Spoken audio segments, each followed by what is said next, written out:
My name is Jill Remick. I'm the Director of Property Evaluation and Review at the Tax Department. So I have come in before this committee a fair amount to talk about the land use change tax, which is the penalty or the withdrawal cost for removing land from the current use program. And there's a whole lot to that particular sort of construct and how that's imposed. But for the purposes of today, I had spent some time in the committee talking about how we could possibly change the way that the land use change tax is calculated to make it a bit more predictable, equitable, transparent, and something that taxpayers would sort of know or have a pretty good idea of what the land use change tax would be. And also that they could know that amount in a timely fashion. So we did spend some time in here. We worked with Vermont, VNRC, Vermont Natural Resource Council, and Forest Parks and Recreation to try to come up with, is there a formula or some methodology we could use that would get at the policy intent, which is to have it be punitive based on fair market value of the portion of the parcel coming out. I think we're still definitely on the right track with that. We just wanted to have a little bit more time to do some sort of real life scenarios. So use actual examples of current land use change tax calculations and under that proposed methodology. But meanwhile, for the past couple of years, we've talked about this particular much more narrow and straightforward change for like our miscellaneous tax bill, for example. Two of the problems we're trying to address here are what we would consider both pretty taxpayer friendly and pretty straightforward. The problem is the land use change tax has to be calculated at the point that the land is no longer eligible. And so that requires the lister or assessor to make an appraisal of the portion of the parcel as if it's a standalone parcel.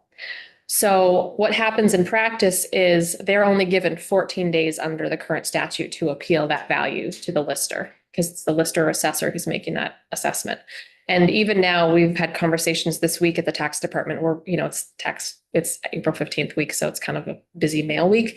We're getting mail that's 10, 15 days postmarked. Like 14 days is really not enough time to allow a landowner to receive a valuation, consider the cost, decide if they want to appeal it. And then what happens a lot of times is even though the valuation is done by the local assessing official and the land use change tax calculation is proposed to them from the local assessing official, the landowner will appeal to us, to the tax department. So now they've lost their window to appeal the value because it's come to the wrong place and they have had a very short window of time. Supposed to appeal to the town, The town, right. So what happens is the town provides the valuation. The landowner has 14 days within that notice to submit their appeal. And then after that window is closed, then we, the tax department, send them their actual land use change tax bill. And again, even though it's very clear, like on the letters and on the bill and on the statement that they get, that the valuation is done at the local level and that's where that appeal needs to happen, the tax can still be appealed to the tax department because any tax can be appealed. So they get their land use change tax bill and appeal that. But what they're actually appealing was the value, but they never even had a chance to do so because that was the 14-day window.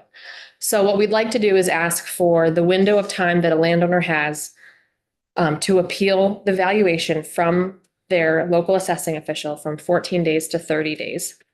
This won't solve every problem, but we're really hopeful that that can give us a bit more time for the landowner to review the information and decide if they want to appeal and then make it more clear they need to appeal to the local assessing official. If they come to us quickly, we can say, no, you got to get this to your municipality and we can forward that on to the municipality.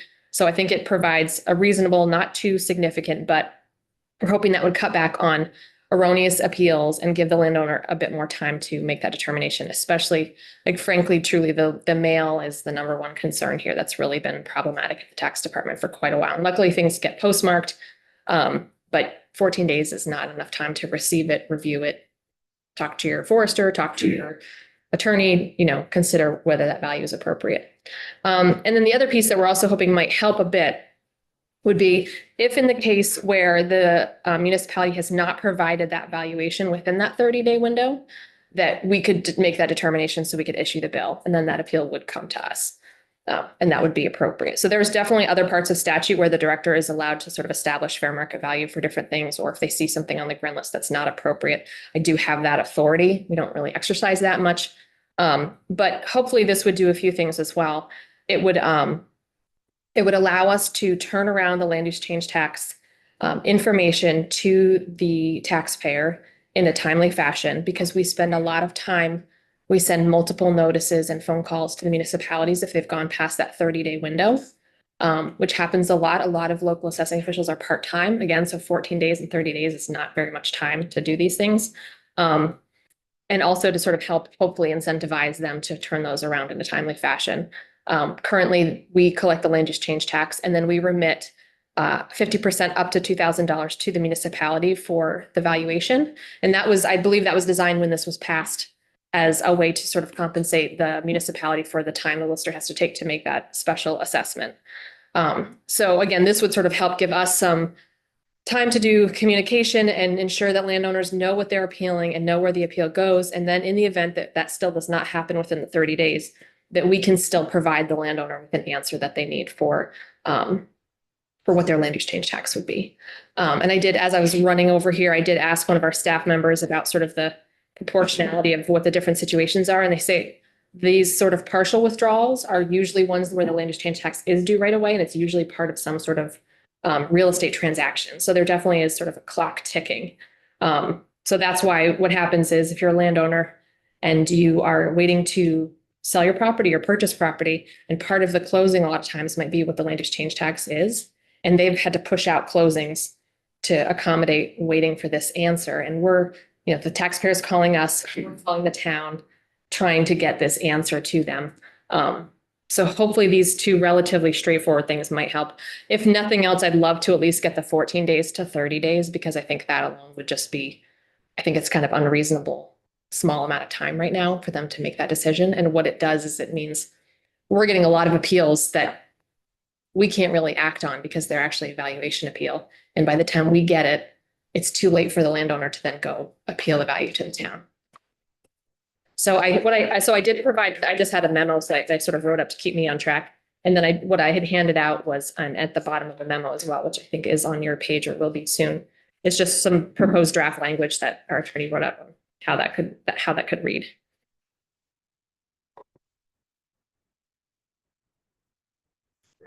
Questions from the committee? So it's been a few weeks since we were digging into this, but so under current law, the tax is set at 10%, or the penalty, which is land use change tax, set at 10% of the new appraised value of the portion that's removed. Right. So the first, if the landowner doesn't agree with it, their immediate recourse is to go to the municipality and appeal the appraisal value. Right. And how long would that normally take? Do we know? I know you're not a lister, but if I didn't like the valuation and I caught it right away, how long does it typically take a municipality to hold a hearing? I mean, even for like grand list and reappraisal, there's a pretty tight timeline for turning those around. I wasn't around when the 30 days was contemplated for the date of the mailing to the listers, but it seems like that I have not heard from listers that they don't have enough time to do that. Okay. Folks who do it are able to turn it around pretty quickly. And I did want to be clear, the layers of current use, right? There might be a decision while someone's being removed and the individual can appeal that, right? So if it's a director decision, they have the right to appeal that. They also have the right to appeal or request abatement of the land use change tax. But the valuation as it's written now is done by and then appealable to the municipality. So there's like technically sort of like 3 places where folks can appeal if they're being withdrawn from the program, not on their own volition. And then what the valuation of that land use change tax is, and then also the imposition of the tax itself. Other questions?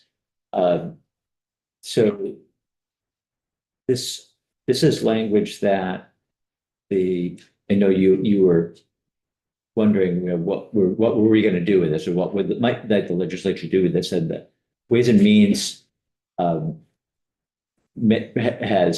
reinitiated the conversation. So I think they're considering perhaps an education bill or some other vehicle. I don't know.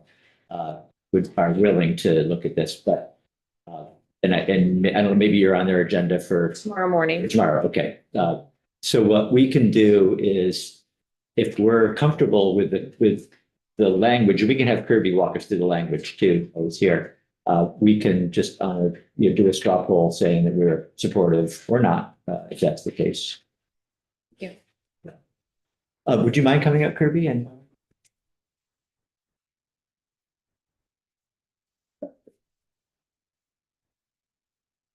I don't have anything because the language that is coming from Jill, not from me. okay, This. Yeah. I did read it before. you had a look at it, okay. Yeah. And are you okay with it? I guess we should ask you that. So Kirby Keaton Legislative Council, this might be a situation where you've seen 2 or 3 different versions of dealing with the same problem. It occurs to me sometimes Legislative Council will prepare a chart showing the differences, like a side-by-side thing to choose. I could do something like that if you like. I'll probably ask Ways and Means if they want something like that. There's different issues with each way of going about it. One of the issues is the cost of the land use change tax for each different scenario is going to be a different amount. And so one question on your mind is how, like, punitive, so to speak, do you want to make it? Current law is means a quite high land use change tax, because when you take, as we discussed before, if you take 2 acres out of 100 acres, that 2 acres is going to be worth a lot more for the 2 acres than if you just prorated 2% of the 100 acres, right?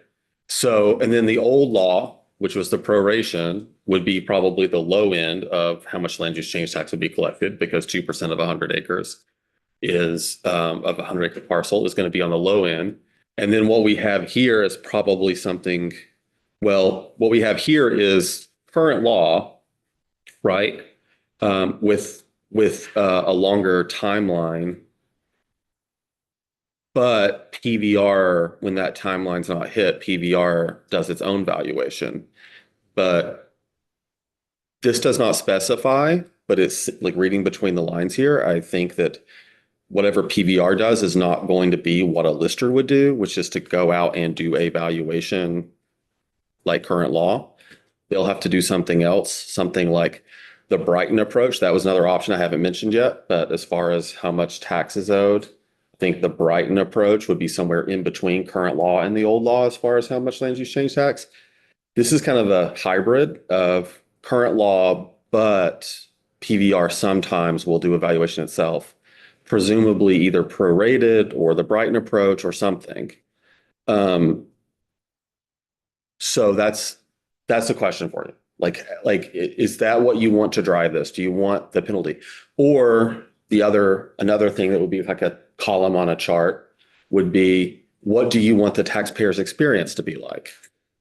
And that's going to vary depending on the choice you take and how much, like in economics, what you would call transaction costs are involved in each one, which is like basically how efficient is it?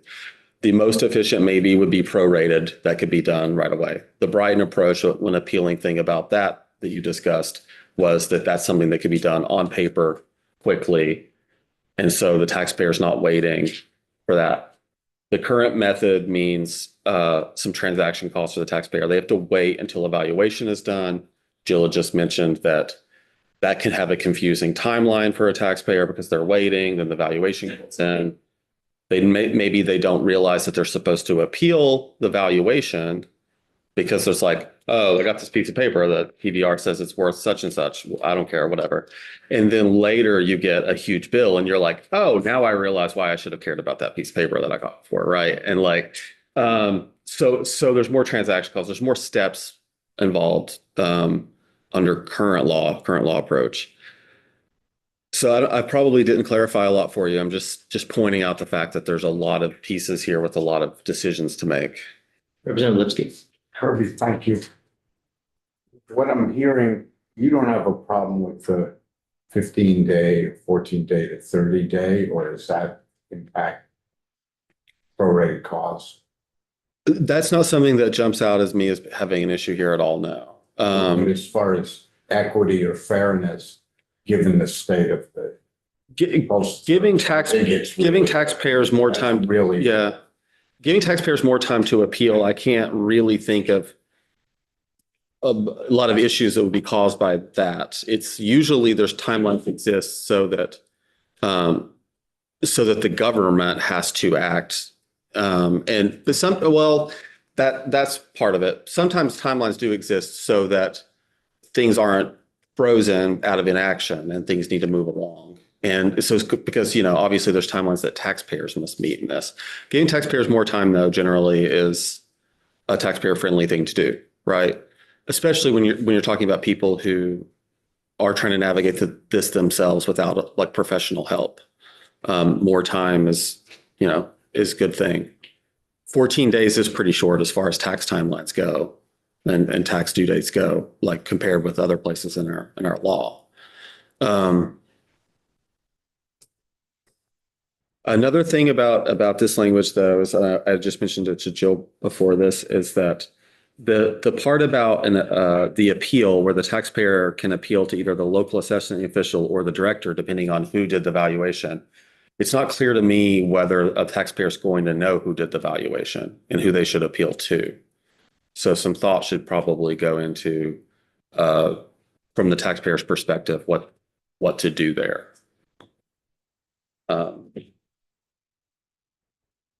So that's my read of this. Is it's kind of a hybrid between the old way and the Brighton way, depending. And I say it could be either one of those things because it's not clear here what methodology PBR would use if they end up doing the valuation, and then current law.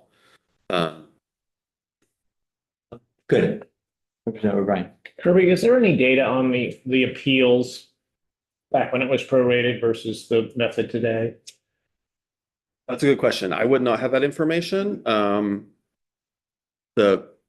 PVR, I imagine, would be able to find at least the numbers.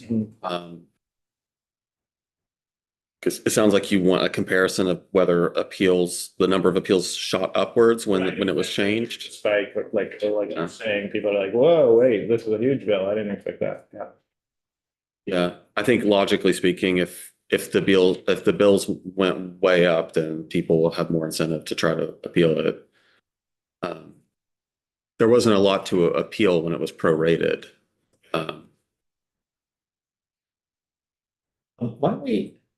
There aren't any other questions for Kirby. Why don't we ask Jill to come back up and maybe she can speak to that question. Thank you, Kirby. So Remick Property Valuation Review. Yeah, I was still at the Agency of Education when this first passed, but definitely I can say that the management of appeals for land use change tax is like a fifth of our current use staff's section chief's week. It's a lot of time, and a lot of that time is actually managing ones that really should have gone to the town, but that 14-day window happened. So it is when it was prorated, it simply was, and you could appeal the imposition of the tax, but you weren't appealing the value. So the valuation methodology added a whole other loop of appeals that wasn't there pre-2015. And it does feel pretty lousy, right, to get so many appeals that there's so many different circumstances, but about a quarter of the appeals we get are actually ones that should have gone to the town. And then we're docketing them. We're sending the landowner sorry, this isn't, this was based on XYZ. It's How is it that the landowner, how do you think it is that the landowner ends up contacting the tax department rather than the local? right. So I think the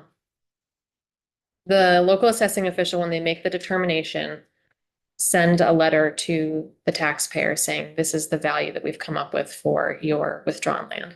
At the same time, they're getting a letter from the tax department that says, well, we understand this property has been withdrawn, or we are withdrawing this property, and here are the steps that are happening, and here's what the 10% land use change tax is, and here's where it's determined, right? So they're getting a letter from us and a letter from the town.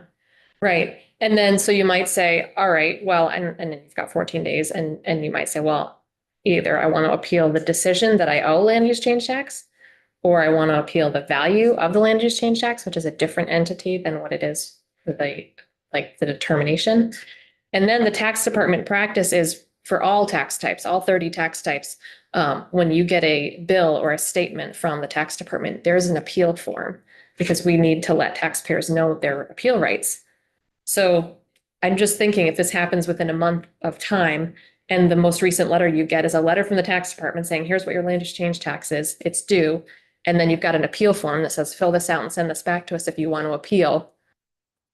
That makes sense to send it that way. And sometimes it does belong to us. Maybe they disagree with the amount of acres that came out, or they disagree with the decision, or they, there's some, or they decide not to do it because the land use change tax is high, but by that point, the valuation has already happened.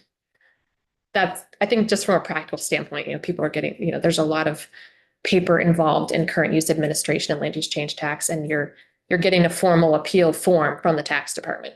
And I don't know whether you can speak to what typically happens once, if that is appealed, correctly appealed to the tax department, the tax part of it. I mean, the law is 10%. It is what it is. And so no one has used at that point, no one has used guesswork to come up with the 10%.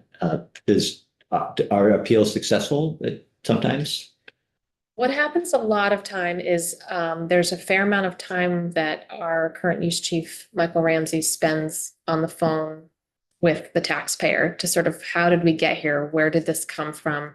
What are you doing with your land? Because it may be that the land use change tax may not be due right then after all, right? So there's usually like, okay, it's time to have a conversation, or we need a power of attorney and someone asks if they're like, or they're consulting forester and might talk with us and we get the okay to talk to them. So there's usually a conversation to try to come to some sort of like resolution or at least an understanding. So a lot of times those appeals will be withdrawn. Or if we find that our assessment was incorrect, then we actually can offer a settlement. And then we actually work with the town and the taxpayer to, sort of make whole any possible, not mistake, but, different findings that we come to. So it takes several months. If you sort of go forward with an appeal, it's getting docketed, it's getting put on the calendar, it goes before the commissioner's hearing officer. There's discovery.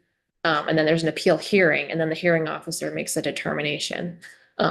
So it's quite a process, but certainly the first thing is literally just sort of either we let the taxpayer know we've received your appeal and we need more information, or they might want to talk about it and just talk through what happened, how did we get here, what can I do, what does this mean? And a lot of times then the appeal can be withdrawn because they're like, yep, okay, that makes sense, or I'm going to go forward with the appeal. How much staffing could potentially be, saved if we went back to the proration? I know some of the problem was that the current proration and the percentage of the proration was going to be significantly less than what's coming in for tax dollars. But it seems to me like we could find a percentage of the overall value of the land that got us real close to what would be the assessed value. Yeah. So that seems like an easy figure to relatively easy, but it's not going to be exact. Figure to come up with, or some sort of algorithm to avoid the whole situation in the first place. So what kind of logistical savings would be if we went back to that figure about it? Yeah, thank you for the question. And I do think that's why I'm kind of happy to hear that there's still some appetite as we keep going to try to figure it out, because the timeline that it takes for the taxpayer and for the department, which is not the main concern, it's definitely the taxpayer, is significant. And I think we've added 2 or 3 staff since 2015 to manage all of this. And like I said, so we have our current use section chief basically dedicates a day a week to just manage appeals. Now, some of those are obviously not land use change tax, but about a quarter of them are. And then there's a huge amount of like phone calls, papers, conversations, back and forth, delayed real estate transactions, things like that. We do also literally have a staff member who's a temporary position who part of their regular routine is looking up which municipality still owes us the land use change tax valuation and calling them and emailing them. It is significant. It would be great to give both the taxpayer and the department the ability for someone to say, I think I want to take this amount out, punch it into this formula on the page and figure out what I want to do and have some estimate and just take that loop and that confusion out altogether would save significant time. That being said, I realize there's all other policies related to making sure that it, Yeah. but from a literal, like what we spend our time doing, it is Yeah. a significant amount of time. I mean, I probably look back at my notes, but I feel like the amount of tax dollars that come in from land use change, or what's the term? Land use change tax, yeah. Land. Correct me if I'm wrong, but it's in the millions of dollars, not tens of millions, I believe. Right. Yeah, it's not a big, So to have like several staff dedicated to, we want to use, I think too, and I wouldn't want to speak on behalf of listers and assessors, but I floated this question to them a few months ago and we talk about it every year. Cause I think that since this happened, this is a headache on their end as well. And I think that the 50% up to 2,000 was meant to sort of say, okay, we appreciate that this takes time. And so therefore, but it's only once the land use change tax is paid, so we get the payment. So there's a lot of land use change tax assessments they've calculated for all kinds of property all around Vermont, has that calculated, drawn and not developed. So it's the valuation work was done. And then years down the road or several months down the road, they might get a check for $2,000 plus the $15 recording fee and go, I don't even know what is this even for? So it doesn't, I think what I have heard from my questions with listers and assessors is kind of a pain in the neck.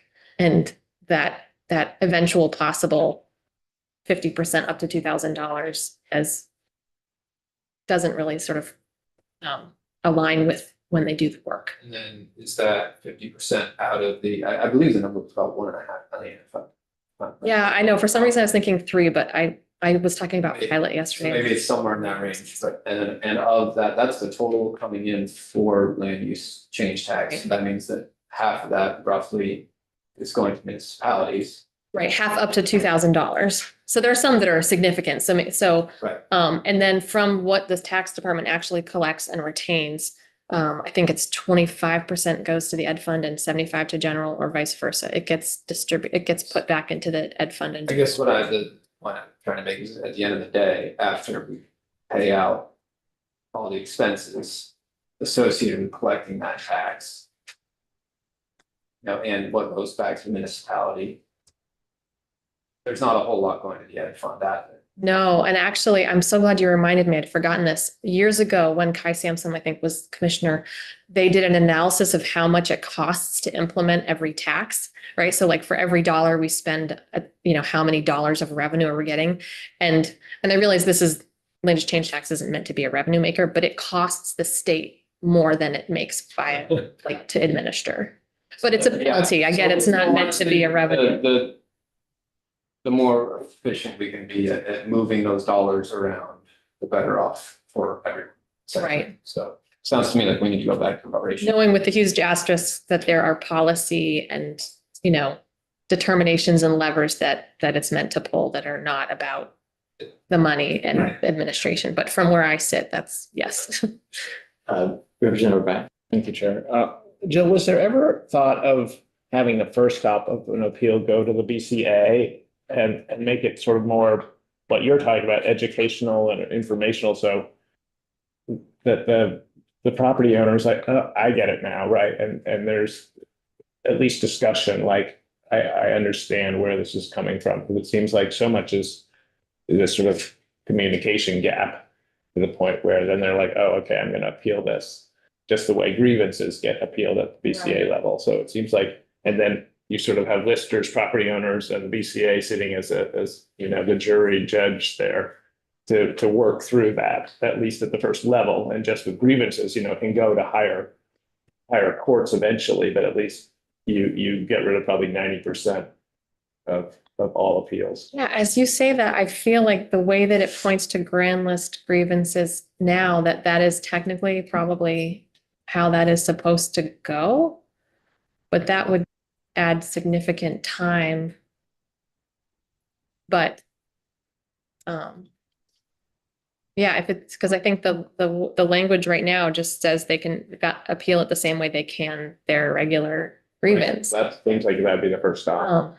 So I've never had a land use change tax value appeal go from BCA to us.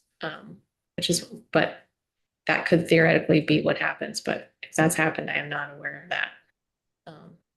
And I think frankly, when landowners want the land use change tax calculated and they want to pay it, they want to get that figured out sooner rather than later. Right, the time's a problem, but at least it might create personnel, capacity for you in that most appeals won't get to you. Yeah. Yep. Or if the appeal failed at the Right, municipal level, the aggrieved taxpayer just might has to then pay. might next turn to the state because that's, where they would be Right, which set, yeah. But it does seem, unfortunate that you're spending resources on, first of all, telling people, no, you're in the wrong place, go back to your municipality. And then secondly, saying, no, sorry, we understand that you don't like this number, but that this is what the law is and it has to apply equally to everybody. Recognizing maybe that's not always what you say. That's probably what's being said most of the time. Just as far as what we've got here, it seems to me that there are, so in the first instance here, in the first section, 3757, there's two different things here. One is the 30-day, extending the 2 weeks to 30 days. And then the second is if the municipality is slow, then the state can step in and say, here's what we're going to assign the value. Yeah. And I know that we have talked about, doing that, having the state assign the value, using a Deb Brighton-like approach, regardless of whether it's timely or not. But the tax department has felt they're not quite ready to sign off on that yet. Is that fair? Yeah, I think we just would like to, we'd like to run a lot more scenarios, like running the scenarios we did a few weeks ago. It would reduce sort of the overall amount by like 23%, sort of like whenever you change these levers, there's winners and losers, right? So there might be a higher land use change tax for some folks in some places or a much lower one in others. But it is the closest mathematical way to capture. So I guess what I want to ask is, given that, are you in fact comfortable with applying it in this situation?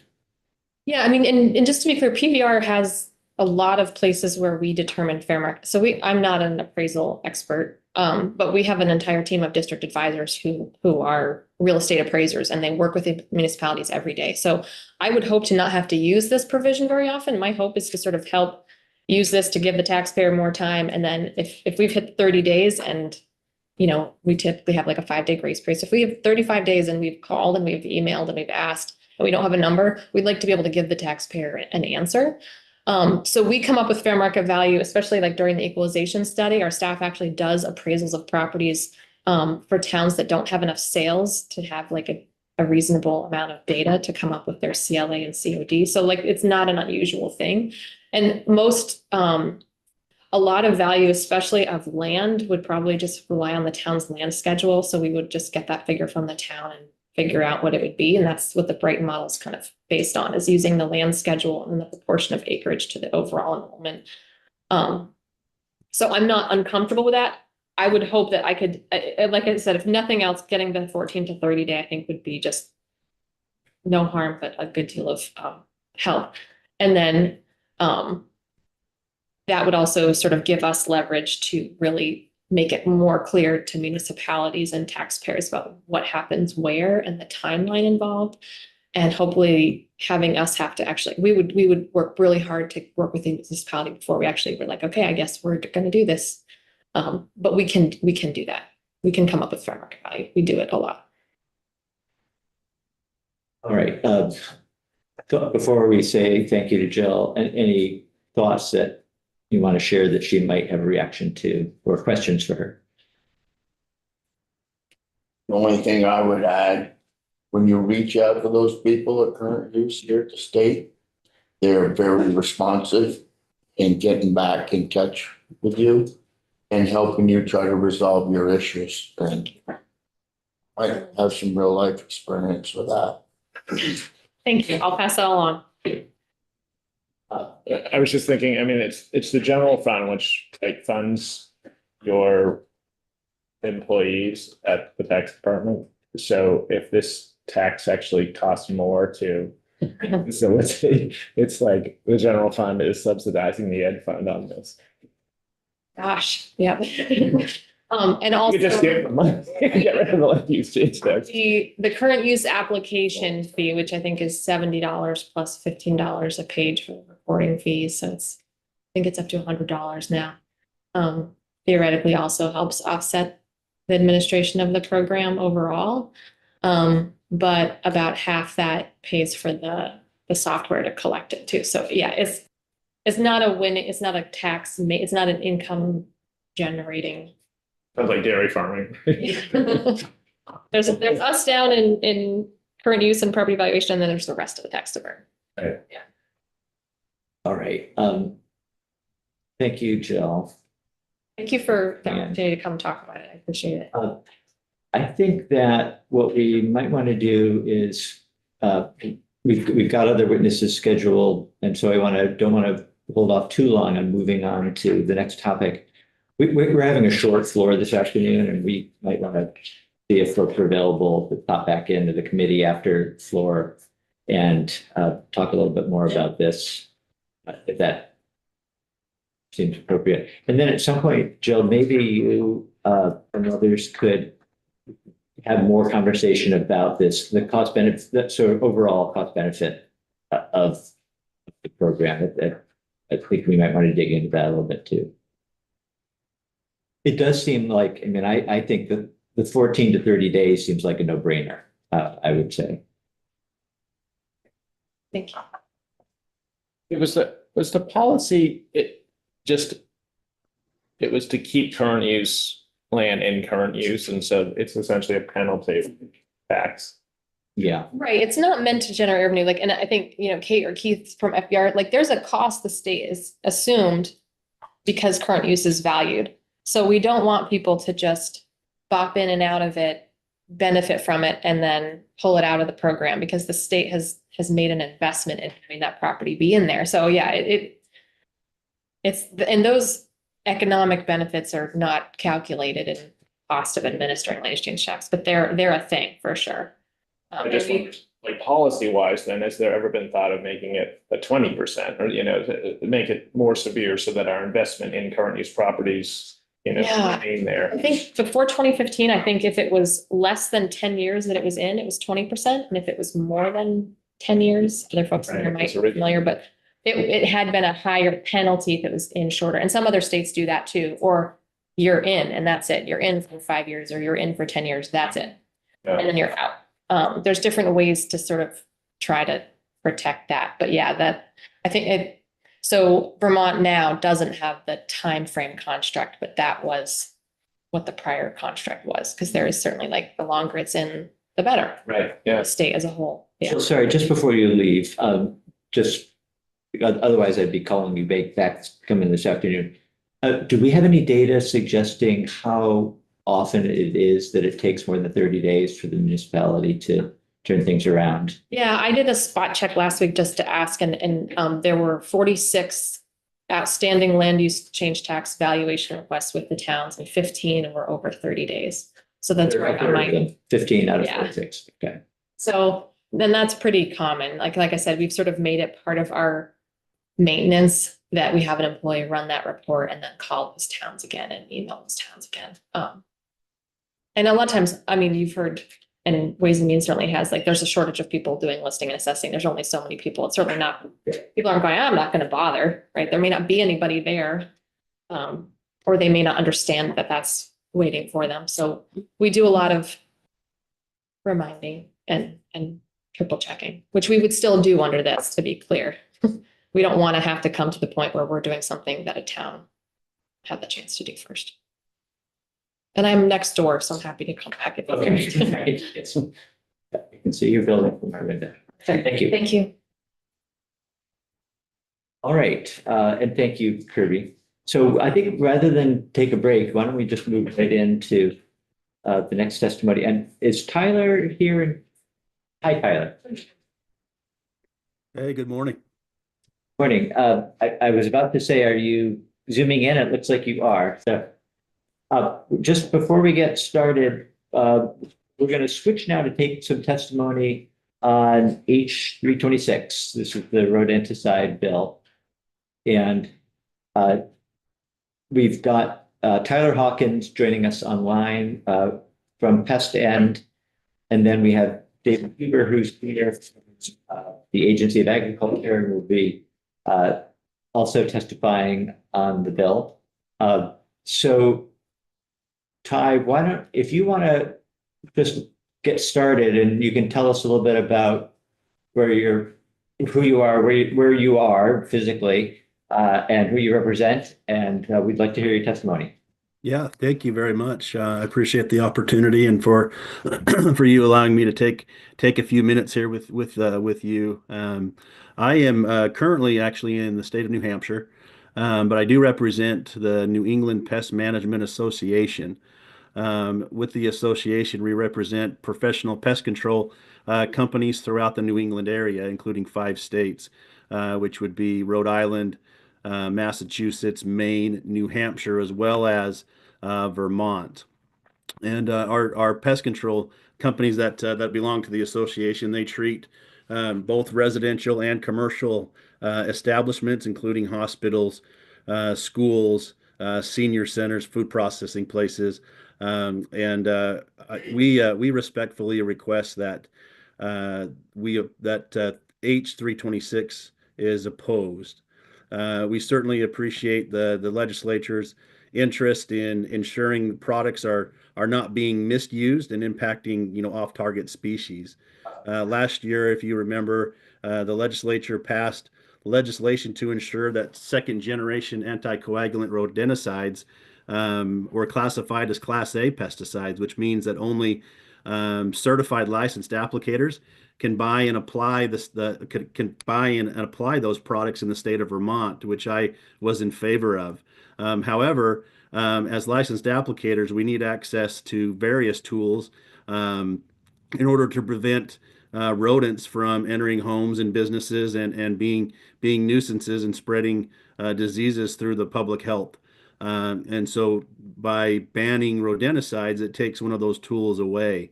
Rodents can transmit more than 35 diseases, including hantavirus and plague. We're actually seeing a few cases of plague in the state of California where these rodenticides have been banned. Now, we work with the Vermont Agency of Agriculture, Food and Markets because they are the sole state lead agency that is over regulatory authorities within the pesticide realm. That agency works hand in hand with the U.S. Environmental Protection Agency to review and register pesticide products before they're even able to be used in the state of Vermont. And so along with that, pesticide or pest control companies are also asked to or are required to have their applicators trained and licensed in these for the safe use of these products.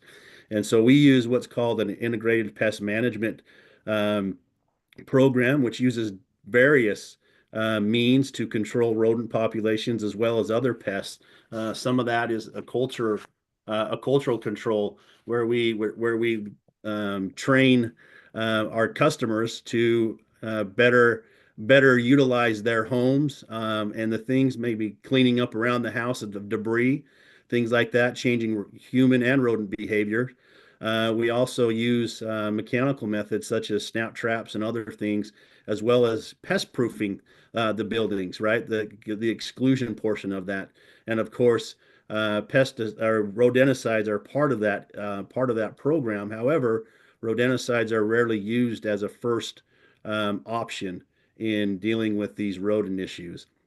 And so when we do utilize these rodenticides, we actually place them in self-contained containers to where it prevents little children, other people, non-target animals from actually entering the station and having access to the bait. And then the U.S. EPA is actually currently reevaluating rodenticides as part of their registration review process, and so they're actually considering additional mitigation measures to ensure these products will not negatively impact the public health and environment. And this also includes measures to move products to restricted use, which we already have in Vermont, which actually goes a very long way in helping reduce and prevent off-target species for being able to access the bait. And so a couple of things that we've seen in the state of California, who has banned rodenticides, we're seeing that two of the top 5 cities in the country, known as the rattiest cities, are in California. 4 of the top 20 are found in California. And that is a result of several things, one of them being the ban on rodenticides. It's very difficult to control it's very difficult to control rodents without all of our tools available to us, and rodenticides are one of those. And so, again, I would just respectfully ask that this bill be opposed. I appreciate your time. Thank you very much. And we've got some questions, I think, from the committee. Representative Nelson. Thank you. Ty, so when you go out to a site, you've been called and you go out to a site, does your pest management specialist go out there with a preconceived notion of what he's gonna do, or does he go out there and make up a game plan once he gets there and assesses the situation? Yeah. Once the technician goes out or the licensed individual goes out, they actually inspect the home to come up with a game plan agreeable to the customer as well. And so we don't take the approach of spray and pray, if you will, where that means we just go and do the same thing no matter what, right? We're going to evaluate the conditions of the home. We're going to see areas where they might be conducive to rodent populations, things like that. We're going to work with the customer to help reduce those things, to make the home, for instance, less attractive to rodents and nesting and things. But very rarely do we ever go and just to treat. In almost every circumstance, we're going to evaluate the situation and make sure that the tools that we use are appropriate for the situation. And like I said, rodenticides are not our first option. It's usually exclusion work. It's usually other things like that can help prevent the rodents from entering the home. Because our goal isn't to eliminate rodents from the outside. The goal is to eliminate rodents from being able to be in the home. And so by using the rodenticides, it helps along with that, but it's not our sole thing. But eliminating rodenticides will certainly make it far less. It will reduce our ability to control rodent infestations, especially in those areas. Representative Boswell. Yeah, so you mentioned that you use self-contained containers to protect against children's or animals that aren't the intended targets consuming that. But I think what some of the concern that we've heard from other people who gave testimony was not the primary consumption, but the secondary consumption. So the bird that eats the rat, or the fox that eats the rat, or the fisher that eats the rat, that bioaccumulates and that can end up causing some harm. So with that said, my understanding of the bill as we've been considering it is that there would be some exceptions in cases where, you had a hospital, you had a school, you had a place where you've got an infestation and it's not responding to these other strategies. I'm wondering if maybe you could recommend what would be the language that would be appropriate for the exceptions to implement with this policy if we did go forward with it. Yeah. The language would need to be able to exclude when rodents are actually have entered the building or have access to those things. And so that's when we would want to be able to exclude that because of the diseases that can be spread by rodents, in my opinion, and have harm to human life. It does outweigh some of the negative things that can happen because, yes, you're right. Secondary poisoning is an issue, and we are looking into those things to make sure that can be mitigated. Part of that program that the pest control industry implies is going back and trying to find rodents as they've died and collecting those, so that way they're not accessible to the animals that might prey upon them. And so that's something that is starting to get more and more popular now. It's not the end means by any means, but something like that would be possible to help with that. Now, going that route is probably not the best way to go about it, but that is an option that we could utilize to make sure that each time the technician goes out, they are looking for those bodies. Thank you. Hi, can you share with us who your member businesses are that operate in the state?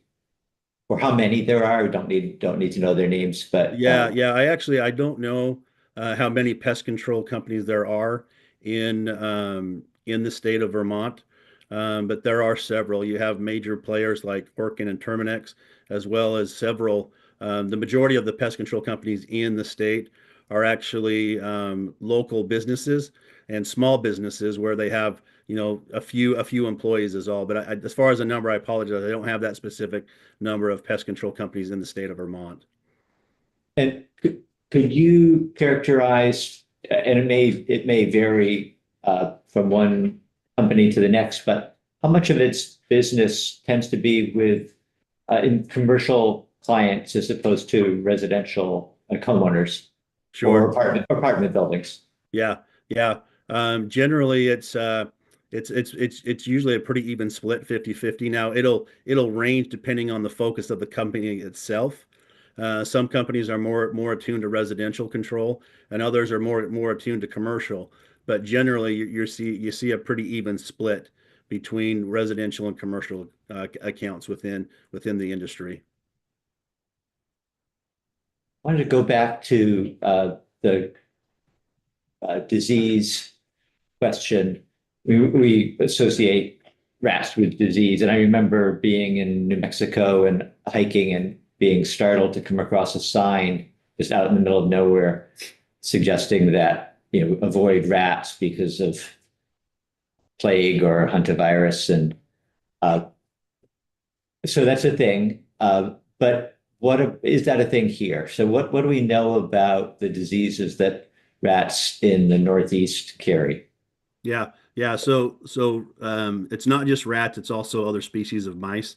And so the white-footed mouse, right, the deer mouse, things like that, those are the ones that generally have that disease with hantavirus anyway. And those mice are prevalent in this area, in the New England area. Now, luckily, we haven't heard or seen any cases of plague or hantavirus, but it is possible. But they are preventable by being safe around droppings and things like that. Making sure that we're using masks as we sweep up those droppings in areas where they're left by the rodent. But more is hantavirus and plague are big ones, but also salmonella, food poisoning, and things like that. Generally, when you see an issue with salmonella or recalls on some food because of that, in large part it's because of the rodents that happen to be able to get into the food supply and damage those. Thank you. Representative Balsam. Yeah, so I have another question. So as I understand it, it's the second generation anticoagulants that Vermont has the restrictions and only certified applicators can use at this time. Is that right? Correct. Do you happen to know, can people who are not certified applicators purchase those products online and then use them perhaps inappropriately? Do you know if there's any kind of restriction around access online for people that are not certified? So not that I know of, because of the internet and things available that way, people can still purchase them, which is unfortunate. But as far as the law goes, the trained professional pest control professionals are the only ones that are intended to use that. Thank you. Representative O'Brien. I never really thought much about this whole world of, pest management until this bill, and even Steve Gunnell, who's head of farm at the agency here, I think did some of this work in down south, Florida. So I just wondered, money wise, are they really big contracts? Like, does the state of New Hampshire say contract a pest management company to do, prisons, the state office, state capitol complex, or Or does, like Merrimack Budweiser Brewery or Pete and Jerry's Eggs up in Monroe, these really big companies, would they, like, how much money are we talking to do like an annual contract? Well, it would depend on the size of the building, but some of those bigger ones that you talked about could be, hundreds of thousands of dollars to be able to prevent mice coming into the home or into those businesses. A large portion of our customer base is even in residential, and just because of the nature of how individuals live who are lower income, they're not as adapt to living in clean situations. Unfortunately, some of the things that they live in are just very dirty, and that really takes a toll on the ability that we have to successfully mitigate the rodent issue without rodenticide. Sometimes rodenticide are the best way to go about that, but the millions of dollars go into the protection of food, processing things throughout the state as well as the nation. Thank you. Do members of or employees of the member companies need to be licensed applicators? Yes, they have to go through specific training and licensing and taking tests to be able to obtain a license, as well as they need to maintain those licenses by getting continuing education units taken care of. And so it's required by the state to make sure that there's a certain amount of training, ongoing training, to make sure that we are utilizing these products in the safest manner possible. Usually a license renews 1 to every 3 years, and within that span of time, you need anywhere from 3 to 12 hours to make sure that you're up to speed on the usage of those rodenticides and other pest control products. All right, Representative O'Brien. Ty, as part of IPM, are there sort of auditory strategies too? I know, like, I think my wife is, looked into for like a hunting camp of there are these high pitched things that keeps rodents away. Yeah, you can put in. Is that part of IPM, or are those just so hopeful? we don't utilize those in the pest control, in the professional pest control industry, just because those high frequencies, even though once you put those into the wall, they may work from a certain standpoint, whereas like when you first put them in. However, the rodents become accustomed to that high frequency, and other pests become accustomed to that. So over the span of time, those effectiveness actually really go down dramatically. And so because of that, we actually do not use those types of devices in the industry as a professional. Got it. Any other questions?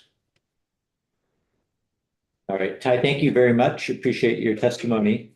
Yeah, thank you. I appreciate your time as well. All right, now, David, if you'd like to join us at the table. And do you have anything that you wanted to present, David?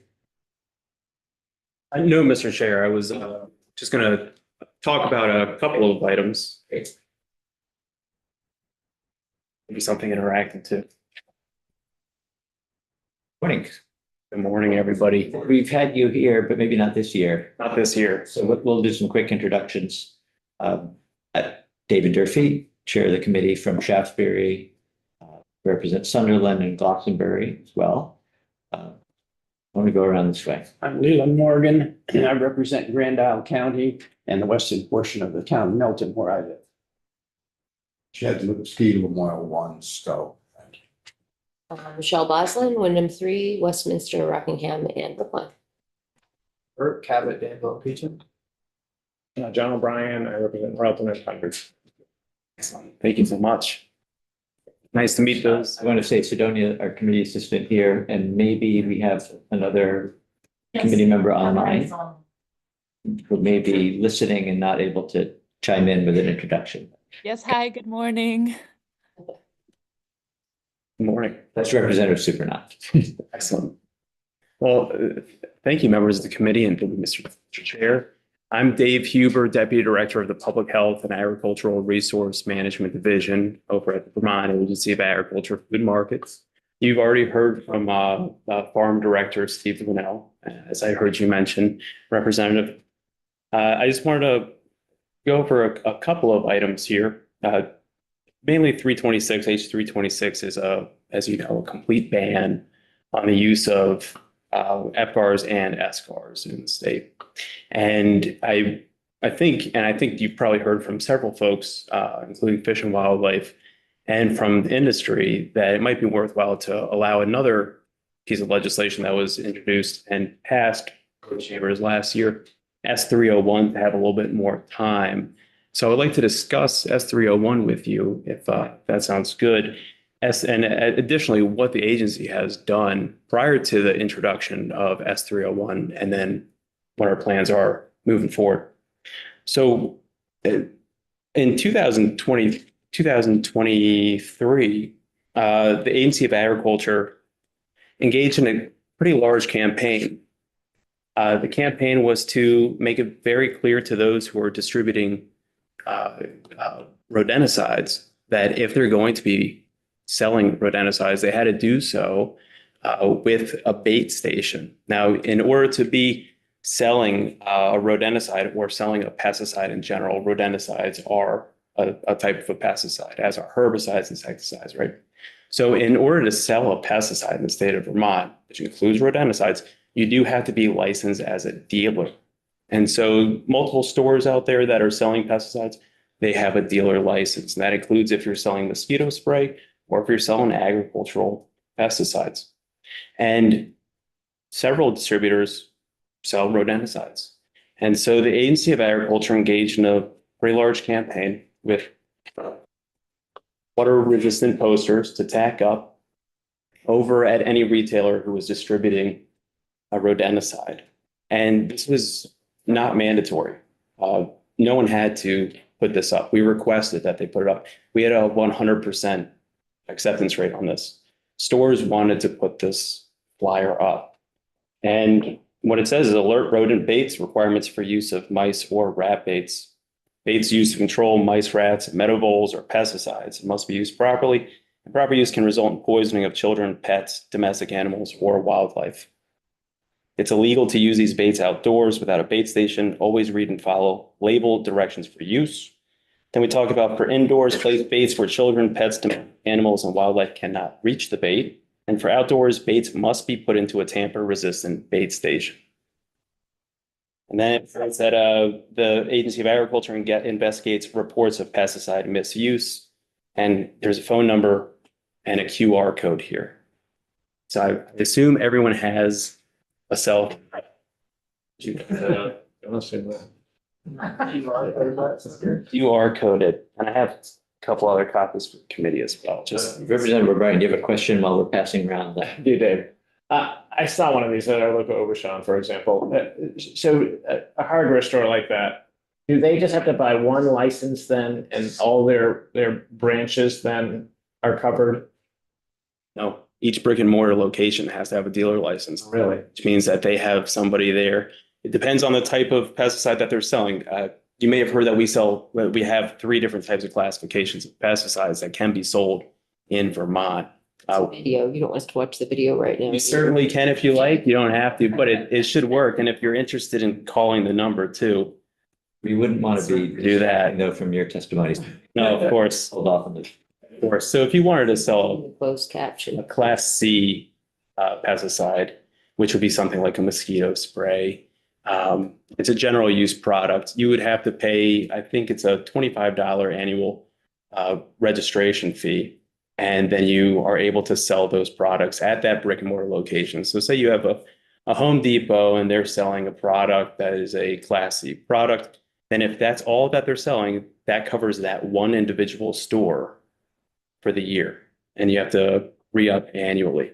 If you want to sell a Class A or a B product, of which most rodenticides are A and B, like now because of S301, all SCARs are classed as A. Then you have to sit for an exam You have to have a member at that individual store who is a 32-hour employee. So they have to be there for 32 hours a week at the bare minimum. And they have to be knowledgeable in order to pass that exam to sell those Class A and B products. If you have a Class A license, that means you can sell Class A, B, and C. If you have a B dealer license, that means you can sell Class B and Class C. And if you've only paid the registration fee for Class C distribution, you can only sell Class C products. Is there any, sorry, is there any training or any other requirements other than writing a check to get those licenses? For the Class C, you have to write that check. For A and B, you have to sit for an exam. And the exam right now is only available in person in Vermont. So we have companies for e-commerce. That's also another entity that we regulate.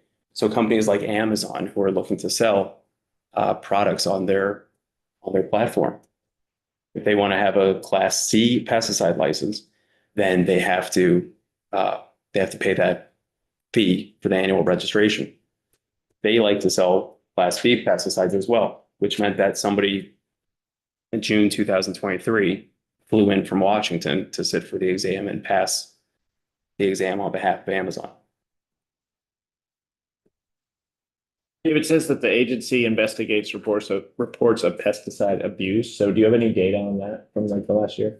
I can get you more data on the types of abuse, but you would report that to that phone number. That's my cell phone number.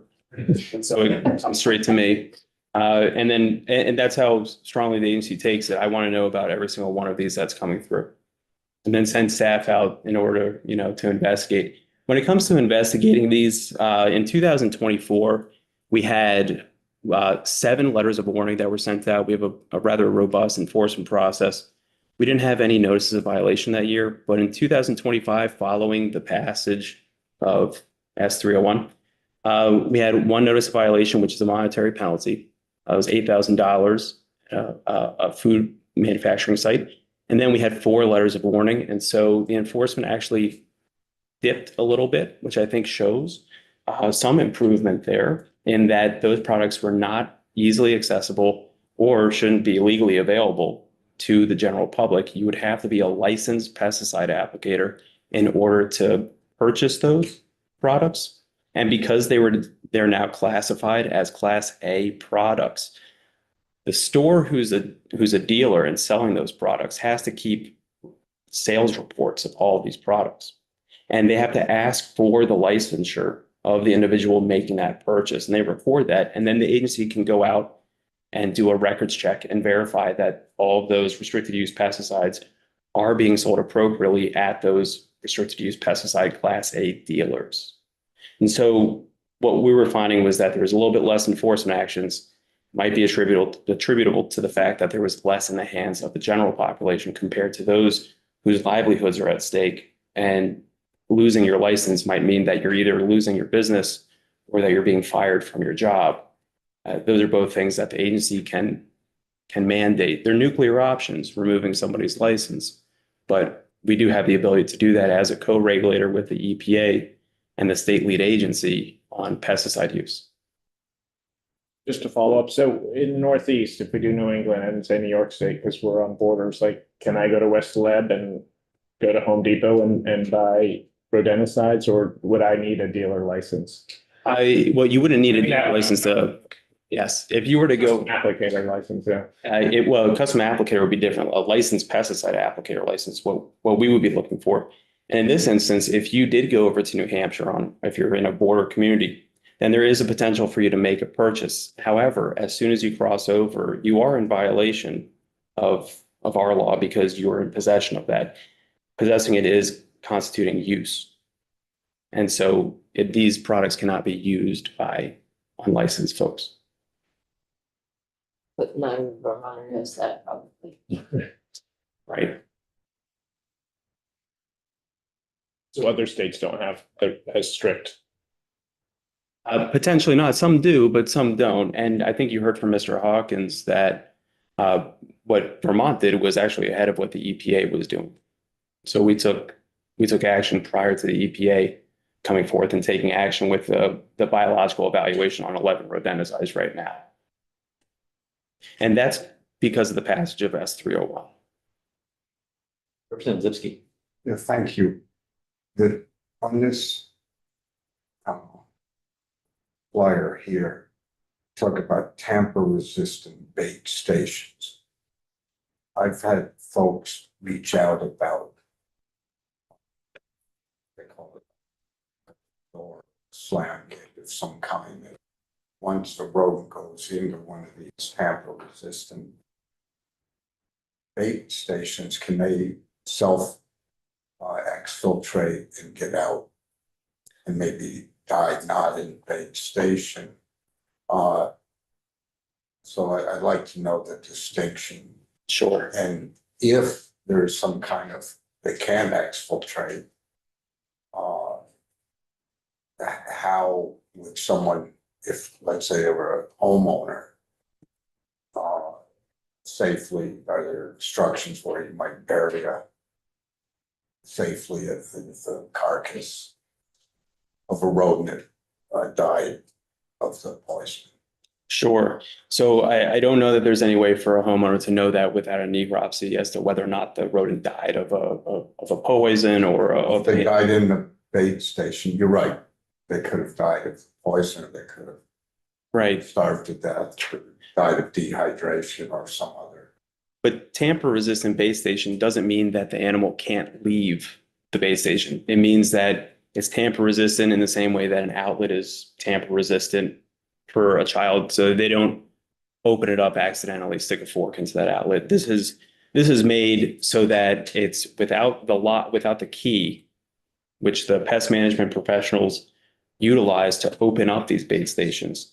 Then the general public is going to have an extremely hard time opening that because it's tamper resistant. And it's made so that most animals would not be able to open up these bait stations. They're on the label for almost all the rodenticides.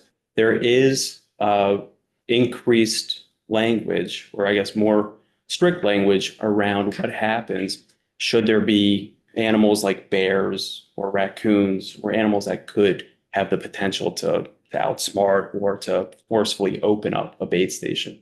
And in those, there are other mitigation measures such as weighted bait stations, bolting it to the building itself, just to make it even more tamper resistant. You may be talking about a trap though, where if it's closed I'm and not sure what, but I guess it is some kind of prohibits whatever gets in there from. sure.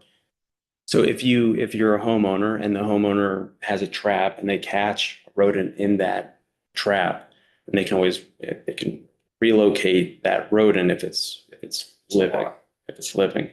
If it's dead, the usual practice is to dispose of that rodent in a trash can.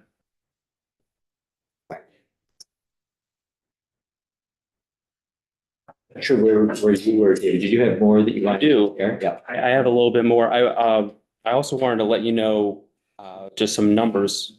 There are 89 active companies in Vermont.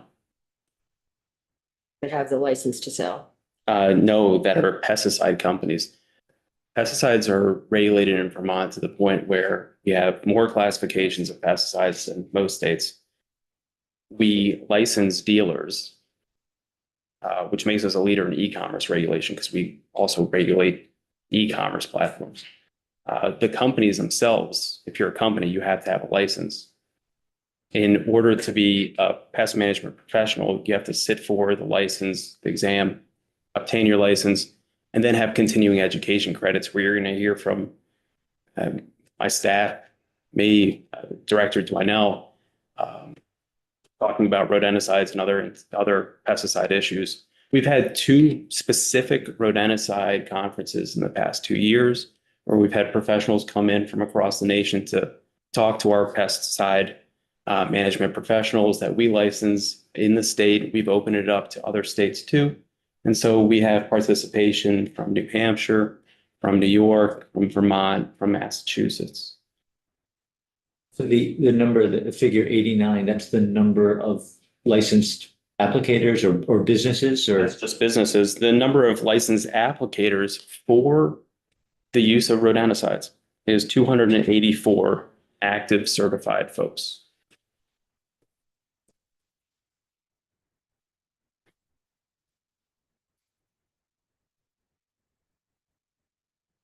And so we had those two seminars for pest management professionals to come to for rodenticide information specifically. We have this poster, which we put up in any retailer that had rodenticides that were being sold.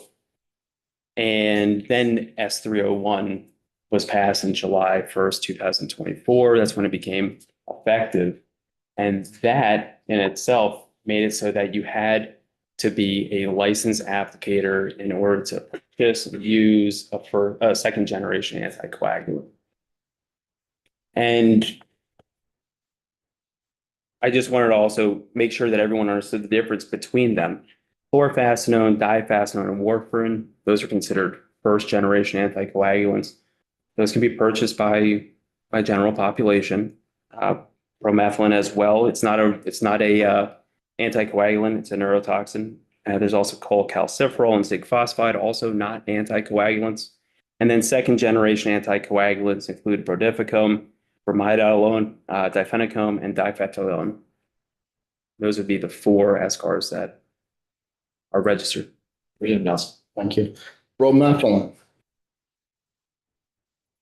That's not a class A. No. It is, okay. Does it have to be placed in bait stations? If you are using bromethalin and you're putting anything outside, it's recommended that you use a bait station. Outside, okay. Is there any evidence at all of secondary, the rat gets poisoned, something else eats the rat? Is the bromethalin out of the system then, or it not affecting the animal eating the rodent? I can get you more information. Bree Furphy would have plenty of, maybe have information on that as well. Who would? Bree? Bree, who you spoke to. I asked her, she hasn't yet. So I was surprised to hear bromethalin wasn't a class A, that's all. Sure. It'll still be purchased by a general population. Usually that is classified as a class B or C, depending on how you're purchasing that product. We haven't really talked too much about volume here, first generation versus second generation. Does the state have information on sales? How prevalent is one versus the other? I can get you that information.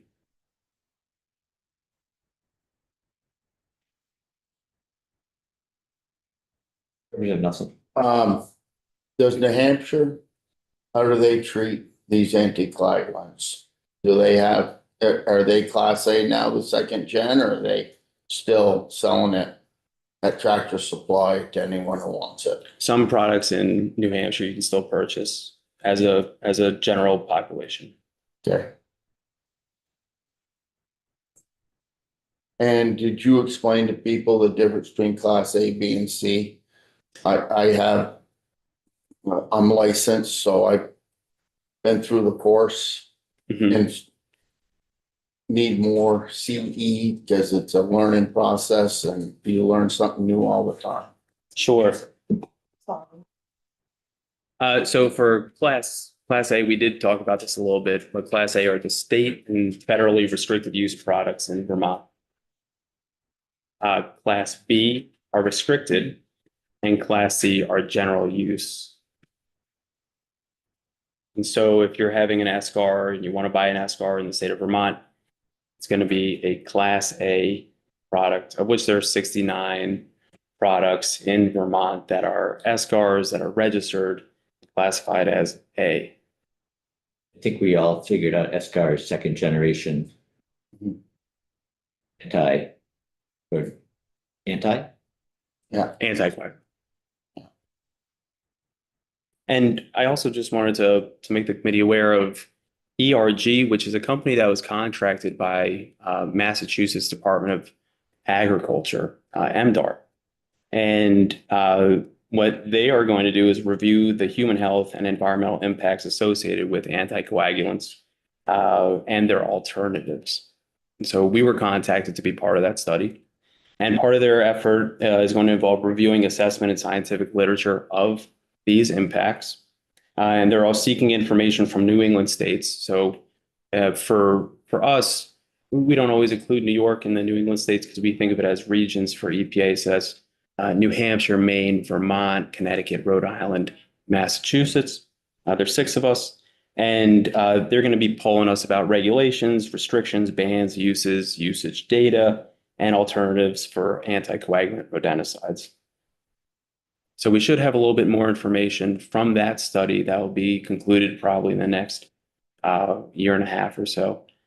And then just what we're looking to do with Fish and Wildlife, as you heard from Ms. Furphy, is from Fish and Wildlife is we talk on a regular basis. We like to know what's going on with the animals, because if we don't have that information, we're not able to take appropriate measures, such as engage in enforcement actions when we find that there's been an inadequate or inappropriate use of a pesticide. So moving forward, we certainly would like to work continuously with Fish and Wildlife, potentially having a working group. Ms. Furphy was talking to you about the samples, the Fisher samples and the livers. That data does not include some of the recent data from 2023 to 2024. And so the Agency of Agriculture is most likely going to be partnering with Fish and Wildlife to help out with the running of those samples and make sure that analysis is done. And we've also heard from many in the pest management professional industry that they too would like to be a part of whatever work group we have so that they could be part of the solution. I think there's a difference between the pest management professional who has to have a license, it's their livelihood, and they read the label. And if they don't, there is a potential that they lose their job and their license and their livelihood, versus a homeowner who, if one's good, two's better for a lot of folks. And they don't necessarily read that label. And so I think a great first step of S301 was getting it into the hands of just the licensed folks. And we would like more time to take a look and see how that plays out, along with this ERG study and along with our continued communications with Fish and Wildlife. Thank you very much. Another question, just quickly, just to give us some context, is this building, under pest management or the agency or National Life or the tax department, or I was thinking the difference between that strategy, say, versus FPR doing, say, state parks, because they're so close to the wilderness animals in a lot of those cases. I just wondered, you must know these sort of things because they're the people you deal with. FPR puts out a request for bid. And so folks, a request for quotation, which I helped draft along with their general counsel, Megan Purvey. And so, yes, they do put out a bid. And when they do put out a bid, they're looking for a pest management professional to do that work. And so that's going to be one of these licensed companies that employs licensed applicators, and they would have the ability to use a second generation anticoagulant. Buildings in state government are handled by one of 2 entities. One is BGS, Buildings and Grounds. They have a pest management professional who we also communicate with. We license, make sure that he comes to all our trainings for his continued education credits. I speak to him on a semi-regular basis. But then there's also, if BGS doesn't think they can handle the problem, which is no fault of BGS, it's just some populations of pests need additional work, then we do have a state contract with a pest management professional company who can come out on this contract and do the work that would be done by BGS or by any other pest management professional, but it does involve the use of rodenticides. And so if you were to walk around any state building, which my staff and I definitely do as well, making sure that there are no busted bait boxes or anything being, dragged away from those buildings. Then yes, you will find tamper-resistant bait station boxes. Representative Bosson? Yeah, you mentioned partnering with other agencies to get more data, like follow up on the fishers in more recent years. I'm wondering what kind of timeline you have for when you might get that data back. Like we heard, I think, the statistics through 2022. So when might we get results for 2023, for example? I would hope that it would be sooner than later. I know that Like this year, this before we adjourn? Like, could it be that soon? I can't speak to that. I Yeah. don't know. Mhm. But I do know that from speaking to Ms. Furphy, that the data that they have for 2024 to 2025, they hope to have that analyzed prior to the end of the calendar year ending. So I would hope that we get other data around that same time. Thank you. Was there anything else, David, that you had to share? No, Mr. Chair. Thank you for offering to testify. We appreciate it. Thank you. Thank you, committee. Thank you very much. We should take a short break, I think, before we hear from Mike O'Grady on the next topic, but let's just make it 5 minutes. And so don't go too far, but we'll